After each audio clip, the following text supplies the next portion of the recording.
Assalamu alaikum ɗalibi ko kuma ɗaliba ko kuma in ce ɗalibai ya dai danganta wa ke kallo da sauraro a daidai wannan lokaci.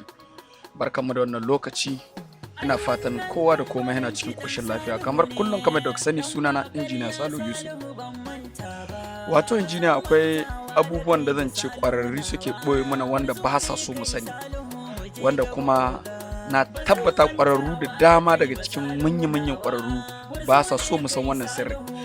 Misali duk kwamfutar da ake yin harkar flashing da ita yana da kyau ya kasance kayan abubuwan nan guda biyu. Misali abubuwan nan guda uku. Abu na ɗaya shine ka tabbatar da time na kwamfuta ɗinka da time zone da lokacin date suna nan seti. Sannan abu na biyu ka yi activation ɗin kwamfuta ita kankanta ka yi activation nata. Idan ka duba daga cikin kwamfutunonin wasu daga cikin mu anan za ka ga daidai setin wannan wurin an rubuta Windows need to activate ko Windows require activation. Ya dai danganta daga yaren kasar da ka dora ta, amma koma dai menene a nan dai za ka ga rubuta kwamfutan tana son activating. Sai abu na biyu shine cire mata cache file, ma'ana duk wasu files waɗanda suka zamanto cewa matsala ne a injinin kwamfutar naka bai kamata a ce kana saka su ba, saboda saka manya-manyan files yana iya saka misali duk file ɗin yanzu kamar kai ne sai ka saya sabbin kaya kana da tsohi a lokacin da ka saka sabbin kayan nan to waɗancan tsohin kaga aji su zaki to wannan ajin da kai dattin da ke jikin su da kayan ma gaba ɗaya zan kawo junk to ya za a yanzu waɗancan kayan ko ka ƙone su ko ka wanke su ko kuma ka cire dattin to cikin biyu sai ka ɗaya domin kayan ka zama to cikin tsafta. To haka lissafin yake a injinin kwamfuta. To waɗannan dai abubuwa guda uku su ne kamata wanda a ce kayi idan kana amfani da Windows 11 saboda ni da 11 nake amfani za ka iya dawo a nan daidai setting sai ka taɓa setting. Idan ka dawo a cikin setting ya danganta daga yaren ƙasar da kake amfani, saboda a cikin wannan telegram group na masu jin faransai muna da masu jin hausa muna da waɗanda su buzanci kawai masu ke shi, amma me akwai ta hanyar da suke gane wadda wasu ke fassara musu bidiyon da nake dora na san da zaman su, saboda duk wanda a cikin dai wannan telegram channel namu ma'ana duk wanda a cikin wannan class namu na san da shi kuma na san daga inda yake kuma na san bayanan da ya rubuta shi. Sa wani lokacin za ku ji na ce muku akwai mata to ni na san akwai su, da haka kuma sauran mazajen da a ciki wallahi mu dage dan akwai wasu guda biyu daga cikin ɗaya a Kano ɗaya kuma a Sokoto waɗanda injiniyoyi ne mata masu koyon wannan harakan 'yan mata wallahi na gaya muku suna ƙoƙari, da haka mu kama jikin wani abu da ke bani mamaki shine na ga yadda sun ka dage suna yin da abubuwan da suke nuna mun suna yi shine wani abin da ke ƙara burge ni musamman ta harka a ce yau ta dalilin karatun da muke ga sunan su ma sun dogara da kansu har suna ci da wasu har ma sun fara aziyar. To kaga wannan ba ƙaramin kusan zan cewa jin daɗi bane kuma ba ƙaramin ci gaba bane. Da haka idan ka dawo na idan kwamfuta ka cikin setting da English take abin da za ka yi kawai shine ka danna time. To ka san cewa ni da yake kwamfuta tawa da English take, idan kuma kwamfuta ka da Faransai take sai ka zo ka rubuta R misali kana iya rubuta R haka idan har da Faransai take, ka gani da yake da English ne ba za ta gane yaran ba, da haka zan je in rubuta da yaran da za ta gane shine time. Ba lalle ne da ni rubuta taka tunda da English ne ta baka ba, amma kuma menene nan inda an ce change date and time idan ka zo nan kai naka zaka iya ganin su ka kashe, idan ka gan su aka kashe haka misali shi wannan shine wanda zai showin din lokacin ka da kenan saboda ka rage gani kana kashe shi haka lokacin ka zai bace, idan ka bude shi lokacin ka zai dawo. To nan inda an ce set time automatically ka dubi wannan wurin shine mai matukar amfani nan inda an ce set time automatically. To amma ka sani yana iya seta maka time ɗinka automatic idan ya kasance time zone ɗinka yana nan akan West African time. Yanzu idan ka dibi time zone ɗina ina akan West African time. To idan ya zama to kai kana United States time kace set time automatically to zai mai da kai akan time ɗin ƙasar Amurka kai tsaye, saboda ni na ce mishi time zone ɗina ina amfani da time ɗin West Central Africa ne. Da haka duka da irin time da muke amfani da shi kenan. Idan ka ga za ka sai time to ya zama dole ka canza wajen wancan din in kuma ka riga ka danna. Sannan shi kuma wannan inda an ce set time zone automatically shi ma yana da matukar amfani saboda guda biyun na akwai mai canza yanayin ta shekara wani ya canza ma yanayin ta lokacin agogo. Idan kuma kana so kai a wani abu da muke kira synchronize wanda ina tunanin software ta DJ tana amfani da wannan synchronize. Baka lura da duk a yanda ake kiɗan DJ ba, a yanda wata waka za ta shiga, a yanda ake yin DJ zaka ji kawai ta shiga a cikin wancan kiɗan kai tsaye ba tare ka sani ba, sai dai ka ji abu ya canza. To shine synchronizing, duk abin da za a mirgida ya shiga cikin wani abu kai tsaye shine synchronizing din nan. Yanzu idan na danna sync now, to an yi abbreviation ne amma synchronizing kawai dai ba ida bane saboda wurin yanayin wurin. To developers din wannan wurin su suka sai da sun kai. Yanzu kaga na danna ya nuna min checking mark, yanzu nan yana nihin na riga na synchronizing din time dina. Idan ma har set time automatically bai mai aiki kyau, to ina idan na synchronize, wanda wannan synchronize din da kake gani, idan har misali yanzu kai mukaddara a ce yanzu wannan kwamfutar tawa na aje ta yanzu kamar nan shekara 50, ina ɗauka na ga time din duniya ya canza, to idan har na zo nan na danna sync now za ta maida ni a wannan time da muke a yanzu. Amma idan kana so kuma ka saita abinka da hannunka, abinda za ka yi shine za ka zo nan ka rurrufe waɗannan, misali ka rurrufe waɗannan. To yanzu na zo na rurrufe waɗannan kamar nan, sai in taho to nan inda an ka ce set time automatically, sai in zo in danna change. To a yanda nace change, a nan zaka zo ka ɗauki lokacin date ɗinka da kuma lokacin shekararka da komai da hannunka ba tare da wani ya ɗaukan maka ba. Don haka abin da zan yi anan shine zan zo duka waɗannan abubuwan sai in kukkunna su kamar haka ɗin nan. Zan zo in kukkunna su hakan nan saboda ni ba da hannu zan riga in ɗauka ba, komai zan je in kukkunna. To don haka sai abu na gaba, tun da mun riga mun ga yadda ake saita lokaci, sai in ce to bari in hita daga nan. Bayan ka dawo daga nan bangaren da za ka cire duk wani abu junk file, wannan ina magana ga waɗanda kwamfutunonin sun daɗe da format suna amfani da ita, to ba za su rasa wani abu da muke kira junk file ba. A jikin maballin keyboard ɗinka akwai wani botin shi nan a cikin guda uku na ƙasa na hannun hagu ɗinka, to na tsakiya wanda an kai ma hoton window. To wannan keyboard na tsakiya ɗin wanda akwai control na farko, sai akwai window, sai akwai alt. To na tsakiyar mai window sai ka danna shi, sai ka tausa R, ka gani. Idan kuma ka ganan baka gane abin da nake nihi ba, sai ka rufe. Idan ka komo nan, dama ni ina neman run ne, idan babu shi anan sai ka dawo nan wajen sashi ba anan, na a wajen sashi ba. Idan ka taba sashi ba, sai ka zo ka rubuta run, ka ganta anan. Idan run ya bude, sai ka zo kamar haka, ga dai duk abu guda ne. To abin da zaka yi anan shine zaka zo ka rubuta wannan alamar, sai ka zo ka rubuta wannan rubutun, shine wanda muke kira da temp, kamar yadda ke gani. Kamar temp din nan kamar shi ma abbreviation ne, temporary files. To an yi abbreviation ne na temporary. Yanzu kamar waɗanda ke gani duk datti ne. Yanzu kaga idan ka duba anan ina da datti kusan 1640, sai ka zo ka taba akan datti guda, sai ka danna control A, ma'ana control A kenan, yadda za ka yi highlighting din. Kuma mun riga mun san cewa control A highlighting ne, control C copy ne, control V paste ne. Da haka sai ka danna delete a cikin keyboard ɗinka. To a yanda ka danna delete za ka jira su buɗe, amma ka sani duk folder da ka riga ka buɗe wadda kwamfuta tana aiki akan wannan folder ɗin ba za ta goge ba. Da haka za mu jira wani lokaci domin shi goge. A nan idan ya goge, yadda ka san gogewa kala biyu ne. Akwai gogewar da idan ka goge wani abu zai shigo nan ta kusa ko bin. To irin wannan gogewar ta temporary files ita ma tana nan kamar gogewa kala biyu ne. Idan na goge da temp mai alamar percentage, to idan ya gammala gogiya da gogiya mai alamar percentage, zan sake komawa a gogiya wadda babu alamar percentage. Amma saboda tsarin darasi, saboda yanzu idan ka dibi kofi na risa ko bin a nan, za ka ga cewa to a cikin kofin risa ko bin fa babu komai. Da haka yanzu sai mu saka ido domin mu ga abin da zai faru. Shin idan ta goge waɗannan dattin wajen 18,416, ina za su je ne? Sannan shin sun ɓoye ko ba su ɓoye ba, sun hita ko kuma ba su hita ba. Da haka suna kan gogewa dai kamar da ke gani.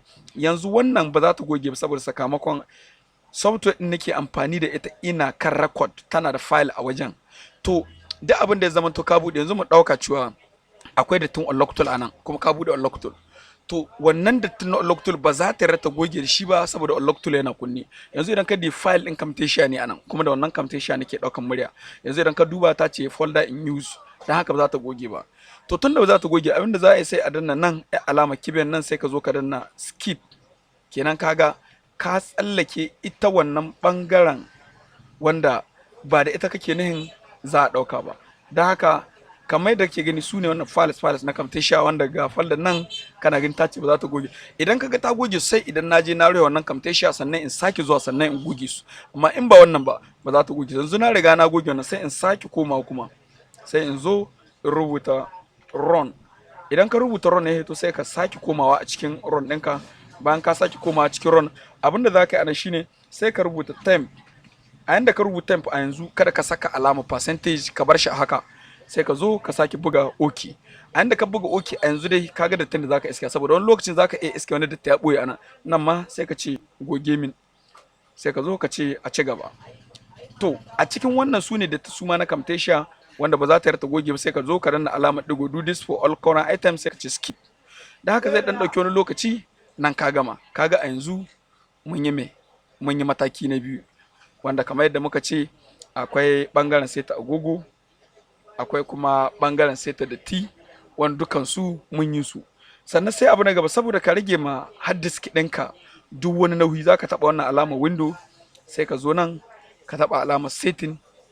To a yanda ka dawo za ka iya dawo kan fuska anan saboda da muka yi aiki ɗazu ce. Yanzu sai ka dawo nan sai ka nemi kalmar da aka ce storage kamar haka, storage. To idan ka zo nan inda aka ce storage setting sai ka danna storage setting, ka gani. To a nan bangaren storage setting akwai inda za ka seta mai nan.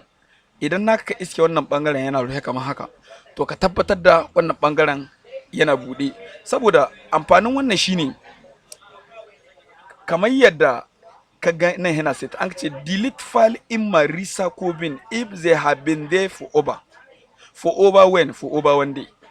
Na ce ta rika cire duk wani file idan har ya wuce kwana ɗaya. File ɗin nake ni shine na recycle bin, kamar yadda ke gani kamar nan delete files in my recycle bin if they have been there over one day. Kenan duk abin da a cikin recycle bin ɗina idan har zai so ya wuce kwana ɗaya a nan, kamar irin da tunda na zo na goge gashi nan, to ta goge shi idan har ya wuce kwana ɗaya, yadda ba sai na taɓa. Kasan in za mu goge daga nan muna iya zakkuwa mu taɓa nan sai mu zo mu ce empty folder, sai mu zo mu ce delete. Idan kun ba mai wannan ba dama muna zakkuwa ne mu buɗe wannan kwandon sai mu ce Ctrl A sai mu ce delete, duk abu ɗaya ne sai mu ce delete. To ni na riga na ta wajen storage na ce ya goge file anan idan har nan ka san wajen goge da ni daga injin ba wai za ta biya bukata ba, saboda na kawo shi a cikin kwandon shara kamar yadda ka san dustbin ne abin ajiye. Sannan ni ce delete my download folder if they have been opened for more than one day.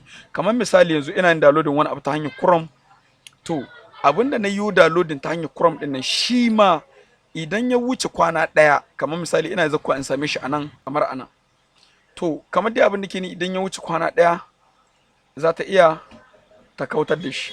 To sannan sai ni ce nan ne content will be coming online if not opened for more than 30 days.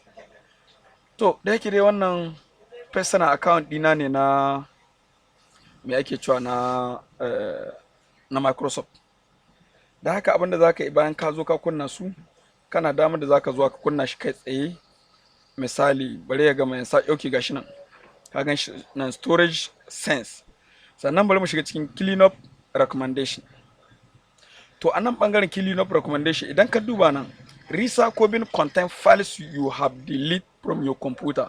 These files are not permanently removable until you empty the recycle.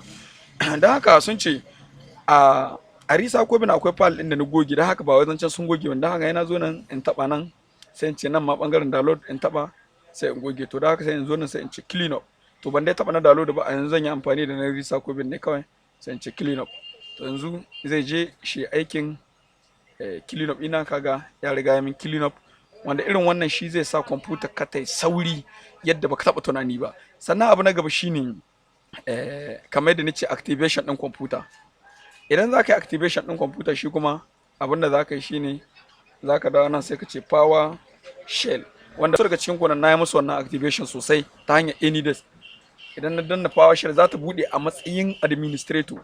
To a nan fa nake so ɗalibi ya tsaya kasa ido ya kalla da kyau, kamar yadda nace ina so ɗalibi ya tsaya kasa ido.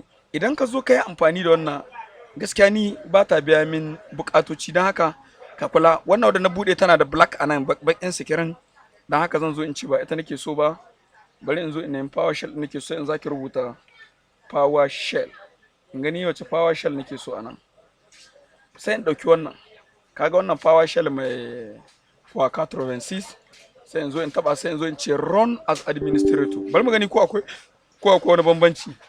Don haka za mu jira wannan PowerShell, wannan ma PowerShell babu mace, amma me abin da yasa hakan ta kasance shine na riga na ba PowerShell ina admin, don haka kuma dai menene ba matsala. Abin da zan shine ga kwadin da ake bukata ka zo ka rubuta a nan, zan zo in rubuta wannan kwad kamar haka, kamar yadda ke gani ARM, sai in gudda, sai in ce https, sai in yi alaman nan, sai in ce get activated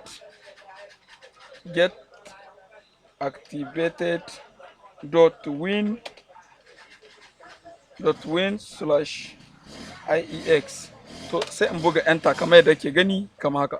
To a yanzu nan ya ce mini kamar akwai iro, amma ni ban sa ina ne iro ba, sannan wannan kwadin da na rubuta yana da iro, amma domin gano ina iro sheke, kamar yadda nace domin gano a ina wannan iro shike, kaga dai na riga na rubuta IRM https get activated.win.iex daidai ne, sai dai bangaren shift din nan gudda ne ni ba daidai ba. Dan haka sai ka dawo a lokacin da computer ka take connected da network, sai ka dawo wajen search bar. To idan ka dawo search bar sai ka rubuta wannan kodin IRM hash. To kana fara rubuta ka misali, ka gani zan dawo, bari ma in ƙara goge in bar shi akan IRM. To a lokacin da ka bar shi IRM zai kawo maka Windows, zai ce ma Microsoft Activation Script, dama sunan da muke kiran shi kenan, Activation Script, saboda dama ai computer gaba ɗaya da script ta samu, ku developer na cikin wannan group ai kun sani. To misali kaga wannan IRM ya riga ya je a Google, ya riga ya gane min ga kwadin. Yanzu misali idan ka zo nan sai ka dubi wanda na saka da wanda shike, za ka duk rubutun guda ne, amma wajen guddawan ne ba daidai ba. Nan na ce ARM https, nan ma ce ARM https, sai dai ni ban saka digo-digo guda biyu ba, kamar yadda digo-digo guda biyu suke anan, sai da aka fara sa digo-digo, sannan kuma a gaban ARM 2 da yan kara biyu, sannan ba a sa guddawa ba. Kenan misali yadda yake shine IRM https, sai aka yi digo biyu kamar haka, sai aka yi yan kara, sai aka ce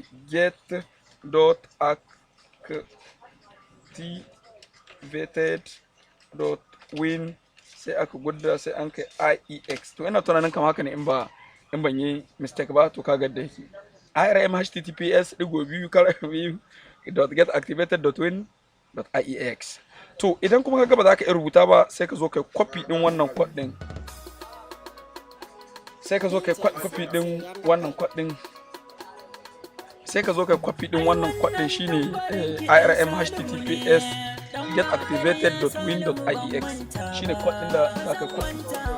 Idan ka sa wannan code yanzu misali idan ya baka wannan huskar, to yana nufin fa kusan zan cewa me kake so ka wuce. Na haka abinda kake so ka wuce nan, idan har za ka activation window ne, sai ka danna lamba 1. Idan ka danna lamba 1 kai tsaye za ka dan jira, zai je shi maka wani bincike kaga zuwa yanzu kaga ya ce Windows 11 Pro is already permanently activated. Sannan ya ce domin ka koma baya ka danna sifili. Idan kana da Microsoft Word, wanda wannan kusan zan cewa tun din na sha samun mahaukatan kuɗi da wannan kwadin na IRM https getactivated.win.iex, na an sha kira na makarantun ne a kudancin Najeriya, irin private school da waɗannan ma private ba, in je wannan aikin kawai nake musu, kuma ni na san alfanu da na samu akan wannan kwadin, wanda sai ina gaya muku babu wannan lokacin, tun da dai abu ne nema ne na rayuwa, amma ina mai tabbatar ma duk abin da za a yi kai kokari ka haddace wannan kwadin, saboda wata rana za ka ga amfani ne. Duk abin da za a yi kai kokari ko a takarda ne ka rubuta shi, ko kuma ka ɗauki hoto ne ka ajiye a waya, amma duka dai bakin tika tik ka kokari ka haddace shi a kanka. Saboda me na gaya ma, activation din Windows abu ne kusan zan cewa idan har baka yi shi ba za ka ga wasu abubuwa sun ƙe maka, amma da wannan kwadin su Microsoft Word wallahi za ka dawo kai min godiya, saboda ni na ci alfanun wannan. Da haka idan kana da wata tambaya ko ƙarin bayani akan wannan darasi, dama na ci bari dan hito mu dan tattaka ɗaya da biyu, duk dai mun zuba darasin yadda ake koyon ƙirƙirar website wanda insha Allah rabbi shi ma kusan zan cewa mun hada na awa 5 darasi na awa 5 wanda yadda ake kirkirar website ne kasan wasu na cewa sai ka iya coding, gaskiya ne yana da kyau kuma ka iya coding, wanda shi ma za mu gayyato babban shahararren injiniya ɗinan developer wanda ake ce ma UC Habibu. Duk na san nan ma cikin group din muna da developer, ni na san su waɗanda har application suke suna nan amma sun koyi kansu nuna kawai sai akwai suna nan, wallahi na san da ku dukan ku. Allah ubangiji taimake mu gabaki daya. Da haka in dai har lokaci yayi zan so mu gayyato UC Habibu domin ya zo shi ma ya zube bangaren coding ne, amma duka ba wannan ba, abubuwan da dai zamu fara zuba da yawa su ne bangaren harakan abin da ya danganci flashing. Wannan ina kaso ne saboda yana da kyau injiniya a matsayinka na injiniya ko da dai baka yi ka san ga yadda ake yana da kyau, domin abu da baka san shi ba in ka san yadda ake yi to kaga ka dan fahimci wani abu, wata rana sanin zai maka amfani saboda ana wanke tukunya ne a yau domin da gobe.